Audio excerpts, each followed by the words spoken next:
Hello, I'm Mark Smith. I'm an amateur game designer and I've been producing prototypes of games since 2012. I have 30 now. And today I'd like to talk to you about one I call the Scurry. This is an interesting game about a small town where the players represent people who have just invested in farms and wish to become major landowners in the area. Trouble is, until they bought their farms, they didn't find out about a local scourge called the Scurry. And this is an infestation of creatures that come out at night every so often and just steal you blind. They eat your crops, they scrabble around in your house and take what they want. And it's hard to get rid of them. So this is that story. Here is a game of the Scurry set up for play. Scurry is a deck building game, and similar to games such as Dominion, players start with a starter deck, all the same cards for each player, and these are color coded by the player. They include such things as the peasant and investments pay off and an advisor, and I'll explain more about those as I go into this explanation. Among the other things they have to work with are 6 coins and also a farm, which they've just purchased.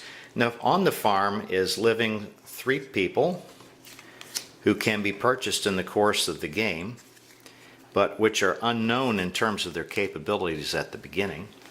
They come from a deck, a special deck of these gray cards. Mostly they're laborers, but also they include such things as the gong farmer and the gang boss, who have different characteristics.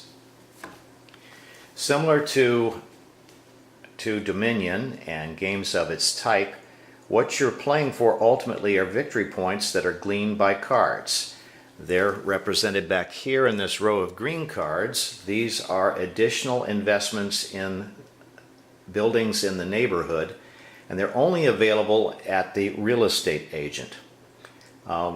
Players can buy additional farms, or they can buy townhouses, shops, or mansions. Each one of these is 2 victory points higher than the previous one, and the costs escalate similarly.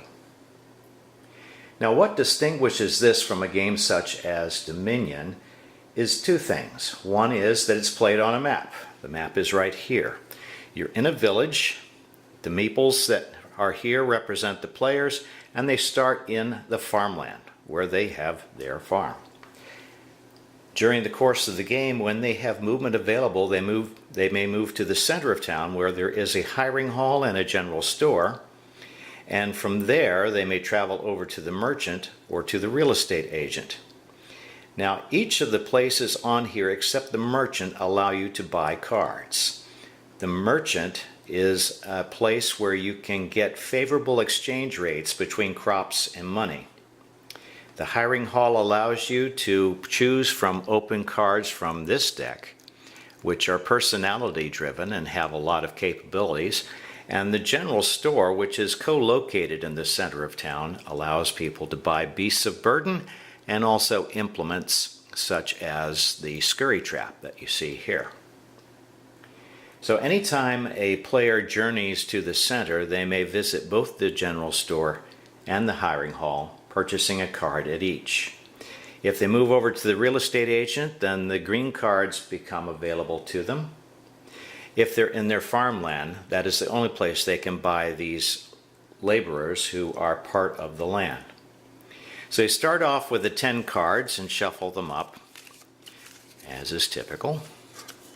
And I'm going to remove my box top now. Had a chance to see it. And as is normal, we will turn up 5 cards for the first move. Some iconography. First of all, these arrows are, as you might expect, a chance to move within the map. So everyone starts at the farmland, and in this deal we have 2 movements. So the meeple, represented by gold cards here, could move to the center and back, or could move all the way to the real estate agent or to the merchant. Their choice, and they don't have to do it all at once, they can do it in in steps of one move at a time, and take advantage of, for instance, going to the hiring hall in the general store before moving on to the merchant. I should say that before that happens, that there is an event card played once per turn. It's from this deck. So the first player will turn this up. In this case, it's a bad harvest. Each farm has its harvest decreased by 1. So the normal harvest of any farm is 1, but it's augmented by the productive labors of those people who work for you. That's typified by this overseer who has a crop icon, and also by this peasant who likewise has one. So in spite of the farm itself losing its inherent value of 1 cartload of crops this turn, I still pick up 2 from the peasant and the overseer, so I will take 2 of the crop markers and put them over here in my inventory. Now, in addition to that, I also see that I have 2 with what I call anti-scurry icons. These particular people are carrying implements and are wary enough to be of some use against an attack of the scurry. However, the scurry only comes through the events that are given, and there is no scurry attack this turn, so they will not be useful this turn. Now, the way the setup works is that there is 1 scurry attack in the first 10 turns, which is half the game, and allows people to get started with their decks, but not knowing in advance when that scurry is coming. In the second half of the game, the final 10 turns, the scurry come 4 more times, and it gets pretty tense toward the end if they haven't shown up. And I've had games where the last 4 turns are all scurry turns. So that's when you're going to be overrun. I'll get into the mechanics of that in a little bit. So in this particular case, I will choose to move my meeple to the center of town, visit the hiring hall. Looking over here, I like the looks of the tinker. The tinker allows me to copy the effect of an item currently for sale in the general store, and that copy cannot be held over. It costs me 3 coin to buy him, so I'm going to take 5 of my 6, grab some change, and now the tinker joins my crew. And while I'm at it, I think I will buy a shipping contract from the general store, and this has the ability to add another coin to my collections, my income, when it comes up. This one cost me 1 more coin, so I'll put that in the bank. So all these cards then go to discard, and the ones that I purchased are replaced. I can only purchase 1 from each. And here I am in the center of the town. I decided not to use the other movement that I had available that turn. So the play goes around, and we'll turn up an event for the second turn. The scurry is arrived. Now, the scurry doesn't happen singly. It's an event that happens after the players have taken their turn, so they have a little bit of a chance to prepare for it.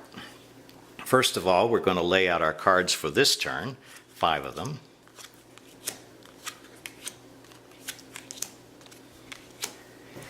And because I can take my crops at any time I wish, I think I'll take them right now. This is a normal turn as far as the farm goes, so it produces 1 cartload of crops, this peasant another, and the advisor yet a 3rd. So I'm going to take those from the larder over here, add them to my stock.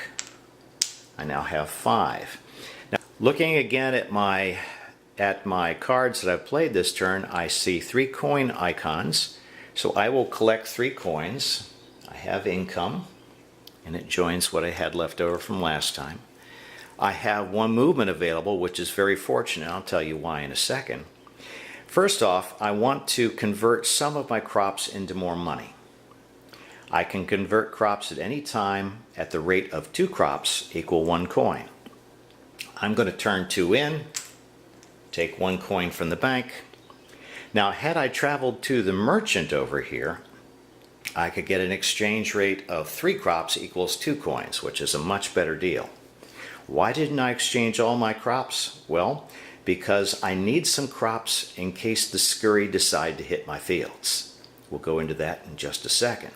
So I still have 6 coins at this point, and before I leave, I think that I would like to invest in a mule at the general store, which allows me either movement or coin of income. So that cost me 2 coins. And replace this. Ooh, a torch. That's useful. And now, because I have a movement available from scheduled rounds, I'm going to move back to the farmland, which is a good idea for me in a turn in which the scurry is arriving. The scurry will, at the end of everyone's turn, then arrive, and we have to individually fight it. That's accomplished with the anti-scurry icons that unfortunately did not appear in my hand this time. And I wish that I had last turn's cards, because there were 2 in that group.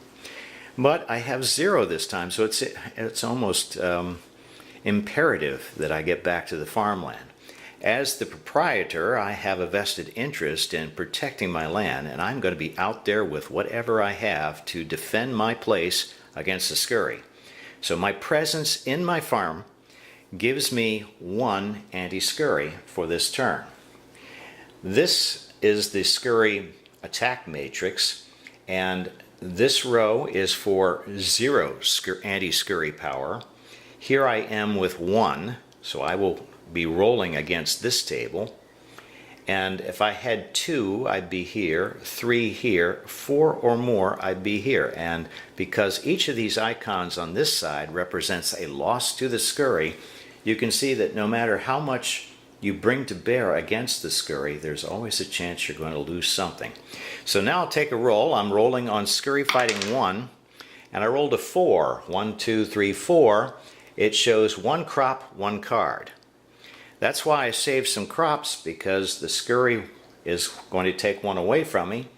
If I did not have that crop, then I would have to pay with yet another card. One of the losses I had was a card. So here's what I do. All of my cards come together.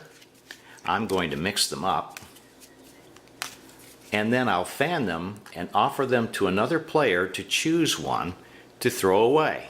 All right, that player chooses this one. Oh no, it's the tinker I just purchased. He's gone. He's out of the game. I no longer have him. Too bad.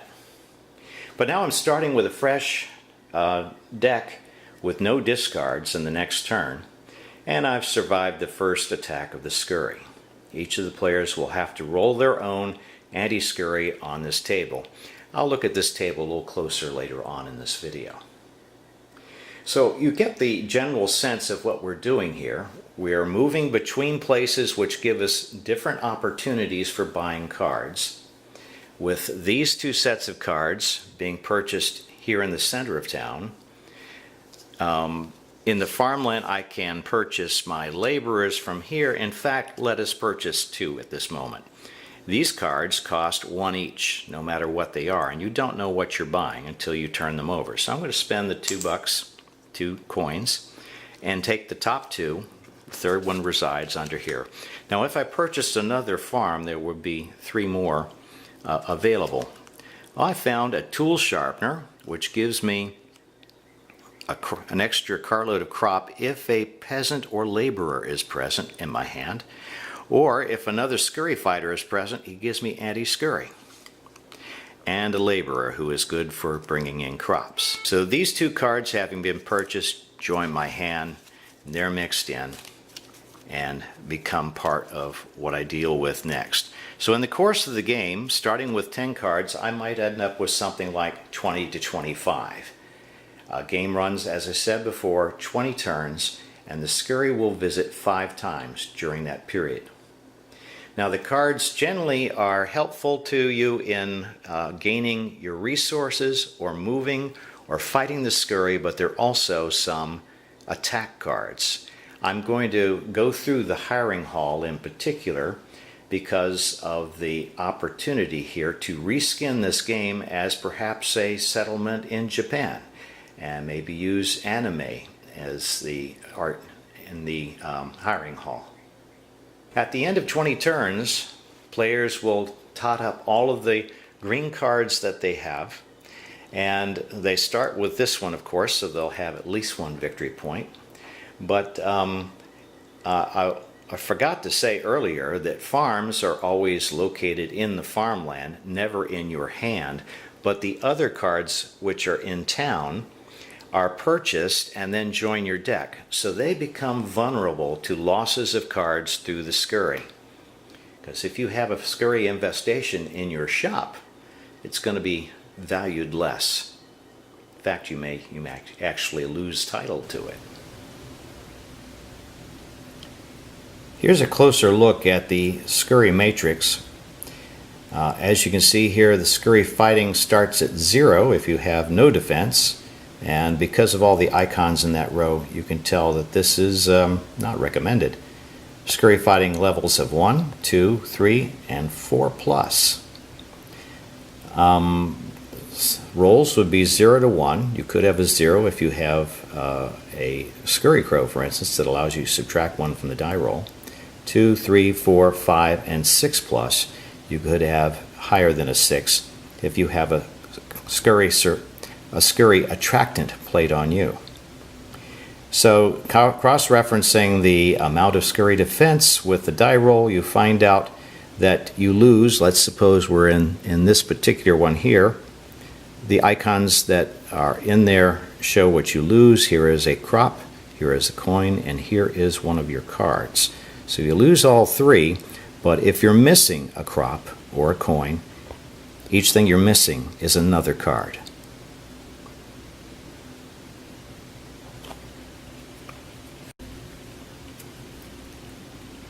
I thought you might also enjoy a look at the denizens of the hiring hall. These people are available for hire by each of the players. 5 of these are turned up at a time, and the player may select whichever he is interested in.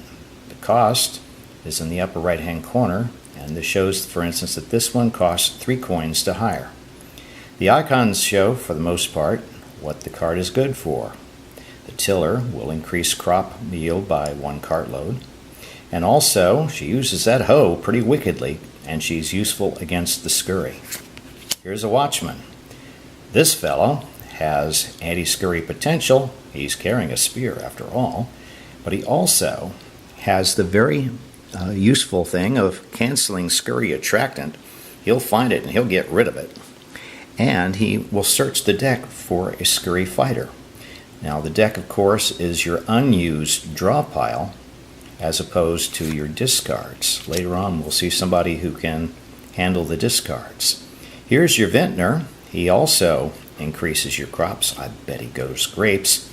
And coin, because you can sell what he makes. The scheduler has the ability to rearrange the top of your deck so that you can get what you need this turn and set up next turn. As a penalty for that, you're going to have to discard 1, but that's a minor penalty if you know what you're doing. Here's an ex-soldier. He's agreed to work for you for 4 coin, and he carries the power of 2 anti-scurry, and very nice, he remains an extra turn. So if it's not a scurry turn when he arrives, it may be on the turn following, and he'll still be there. Here's your courier. He has a choice for you. Either search your discards for any card, or take a move. The carpenter is a very useful fellow in that not only does he use this axe against the scurry, but he also allows you to copy an item that was played this turn. So if we're talking about an item that you have played, if you have played something useful, you get to use it twice. Here's a basket weaver. He's also a nice fellow because at the cost of 3 coin, he gives you an extra cartload of crop on the turn, but he hangs around another turn and will give you that same benefit next time. Here's an accountant, and always like to see coin icons, and he carries 2 of them. So he's pretty pricey to get, but he's pretty useful to have for future income. Here's your blacksmith, another fellow who has the ability both to increase your crops by keeping all the stools sharp and ready, and also because they're sharp and ready, he's good for anti-scurry. The Tinker is a fella I like quite a lot because he copies the effect of an item that is currently for sale in the general store. The Sheriff is a mixed bag. He is an interesting fellow. He reduces the cost of new hires. He also is the counter to the Highwayman, who we'll meet in a minute. And he also can work offensively against the other players by canceling the movement that they get on one card. Here's the Stores Man. He is able to carry in some crops for you, and you can see also that he allows you to draw 2 cards and play 1, so that he effectively converts your 5-card turn into a 6-card turn. The Supervisor, another one who increases your yield, and because he's able to determine what other people are going to do, he can hold over a person or a beast for an extra turn. Also very useful. I think we saw our tiller before. Now here's the Gopher. The Gopher just simply takes you places. The Galloper takes you places faster. And he's able to search your deck and discards for any card that you like. The Sentry, a very useful fellow. He will cancel Attractant, and he will also fight your Scurry. Plus, he'll search your discards for Scurry Fighter, so he's the complement to the Watchman. The Barrister. He is a counter for both the Sheriff and the Bailiff. So he's good to have, in addition to the fact that he provides 2 coins every time he pops up. The Bailiff has a mixed role as well. He allows you to move. He fights the Scurry, but he may also arrest an opponent's laborer if he ends up in the same spot with him, and he can trash that card. The Lamplighter sheds a little light on the subject of Scurry fighting because they come at night, and so he helps your anti-Scurry effort. The Brewer is good at providing coin. Of course he is. Lots of people want what he makes. The Repossessor is one of the attack cards. He will, when he pulls up next to another opponent, demand a coin from him. And he will take an item from that person if he doesn't have the coin to pay. Arsonist. Oh goodness, we don't like this fellow because he's purely evil. He is going to burn a point card that some other player has, and he will downgrade it 1 level. And therefore it reduces, because of the way the point cards work, reduce the victory point total of that player by 2 every time it happens. Costs 2 coins to employ him, and also costs 2 more coins to use him. And finally, the Highwayman. This is the only one in the whole game that has a negative victory point total, because word's going to get out if you hire this fellow. But if you find yourself in the same space with an opponent, he can steal up to 3 coins, which can really wreak havoc, especially in a turn in which the Scurry is coming. So that's the deck of available people for hire at the hiring hall. There's 2 of each in the deck.